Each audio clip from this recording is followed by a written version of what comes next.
Саламатсыздарбы биздин Чалкан медиа каналдын көрөрмандары. Биздин каналга жазылып, акыркы жаңылыктарды угуңуздар. Сайма Айтинин өлүмү. Мурдагы консул Эркин Сопоков кармалды. Жалпыга маалымдык каражаттардын иликтөөсүндө сөз болгон Эркин Сайма Айти өлтүрүлгөн жерден алыс эмес тараптан Сопоковдун дипломатиялык номери табылган унаасы табылган. Кыргызстандын Стамбулдагы мурдагы башкы консулу Эркин Сопоков УКМК тарабынан кармалды. Бул туурасында аталган ведомствонун маалымат кызматынан билдиришти. Ушул жылдын 22 ноябрында кылмыш жаза кодексинин 39 беренесинин 1-бөлүмү жана 130 беренесинин 1-бөлүмүнүн адам өлтүрүүгө аракет кылуу негизинде кылмыштардын жана жоруктардын бирдиктүү реестрине катталган факты боюнча тергөө тобу сотко чейинки өндүрүштүк ишин баштаган. Ал эми 2019 жылдын 28 ноябрында Эркин Сопоков УКМКга суракка чакырылган.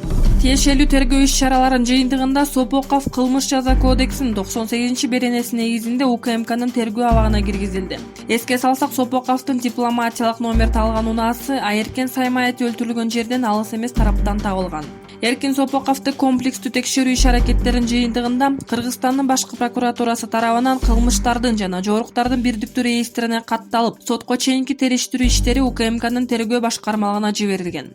Кыргызстандын кылмыш жаза кодексинин 320 беренесинин 2-бөлүмү кызмат абалын кыянаттык менен пайдалануу боюнча катталган Эркин Сопоков тарабынан дипломатиялык номери менен Land Rover Range Rover үлгүсүндөгү өздүк автоунаасын Эркин Сайма Айтиге жана башка тараптарга мыйзамсыз берген фактысы.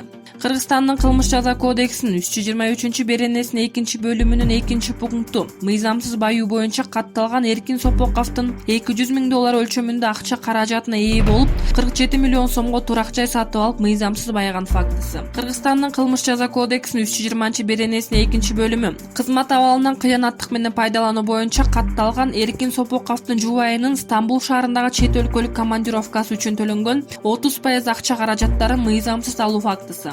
Анткени жубайы бул учурда Стамбул шаарында жашаган эмес, ошондой эле жалпы суммасы $31,000 өлчөмүндө зыян келтирген мыйзамсыз түрдө медициналык жана өкүлчүлүк чыгымдарды алуу фактысы. Учурда сотко чейинки териштирүүнүн алкагында Эркин Сайма Айтиге карата болгон коркутуулар боюнча маалыматтарды толук кандуу жана объективдүү жүргүзүү максатында баардык жагдайларды аныктоого багытталган тиешелүү тергөө иш-чаралары жүрүп жатат. Ташиев: Матраимовду монстр кылып көрсөтүүнүн кереги жок, ал жөнөкөй эле жигит. Бул тууралуу коомдук ишмер, мурунку депутат, Ата журт партиясынын лидери Камчыбек Ташиев Азаттыктын 2-1 берүүсүндө билдирди. Берүүдө сөз негизинен бажы кызматындагы коррупция схемасы менен Кыргызстанда мыйзамсыз чыккан $700 миллион тууралуу болгон. Берүү учурунда Ташиев айрым маалымат каражаттарын Матраимовду жөнсүз каралоону токтотууга чакырды жана аны бүткүл өлкөгө монстр кылып көрсөтпөөнү айтты.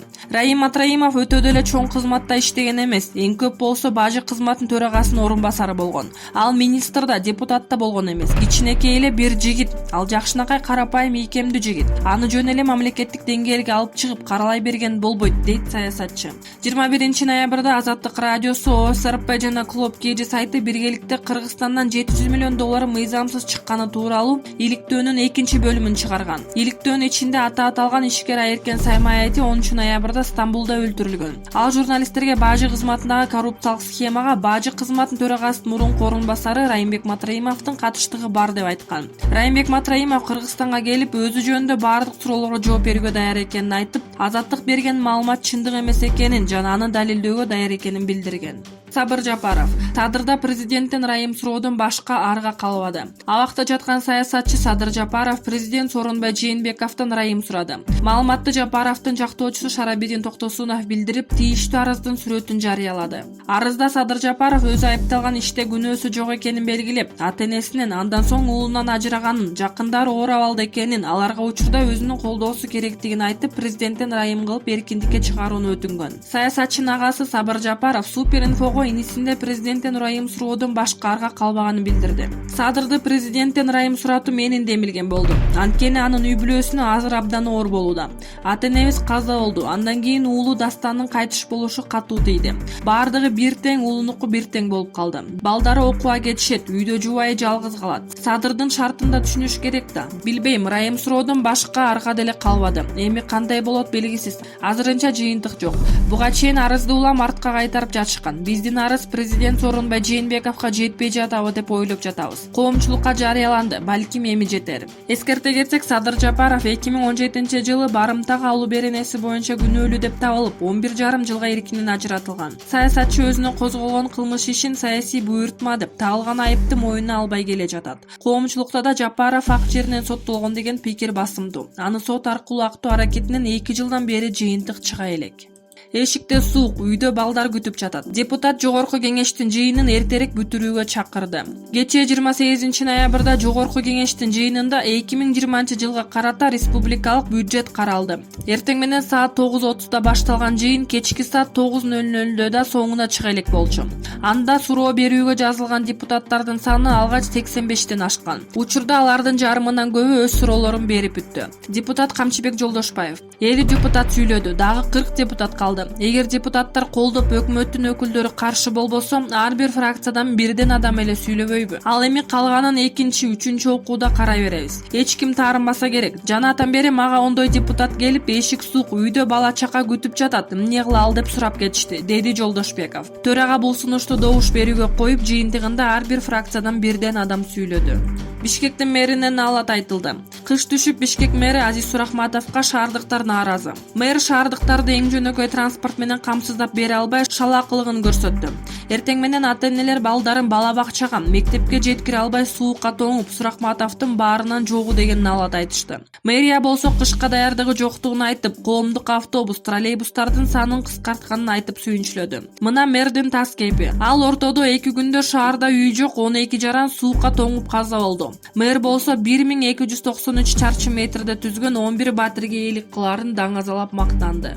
Instagram менен Facebooktун күнү бүтөбү? Кыргыз өлкөсүндө жана бир катар мамлекеттерде Instagram, Facebook тиркемелеринин иши үзгүлтүккө учурады. Бул тууралуу чет элдик маалымат булактары жазып чыгышты. Маалыматка караганда, популярдуу Instagram жана Facebook тармактары бир катар өлкөдө иштебей, колдонуучулардын нааразычылыгын жаратууда. Аталган Instagram жана Facebook тиркемелери бирдей иштеп, бирдей иштебей жаткандыгына эл нааразы. Орусия, АКШ, Улуу Британия, Нидерланды, Сингапур, Япония жана башка өлкөлөрдө Instagram жана Facebook колдонуучулары аккаунттарына кире албай жана кабарлар лентасын жаңыланбай жаткандыгын билдиришкен.